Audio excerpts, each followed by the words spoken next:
masasabi mo lang? Yeah,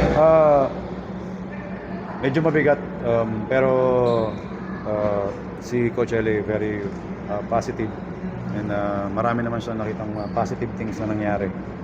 And yun yung sinabi niya sa amin na I won one possession ball game. Kahit na natalo, nararamdaman ko siya na is very positive, and in-encourage niya kaming lahat na to keep going.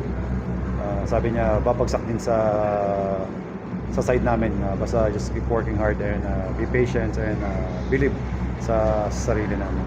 Pero for sure, medyo mahirap-hirap tong sitwasyon knowing na mabibigat yung tatlo yung sunod na Yes, pero yun nga, tough schedule ahead, pero one game at a time lang. So right now, sabi niya lang sa amin, pahinga and focus na kami on the next game. Kasi kung iisipin namin na tatlo agad and titignan namin yung schedule, masyado nang gugulo yung isip namin dyan. So focus lang kami kung ano yung nasa harapan namin. Paul, nga pala kasi kanina after the game, parang you shared a moment with Adrian Noco. Yeah. Yeah. Ano lang yun napag-usapan? Sabi ko lang sa kanya, very good game.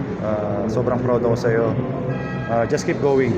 And sobrang happy ako na may taga-Tondo na nag-shine ulit. So, yun lang.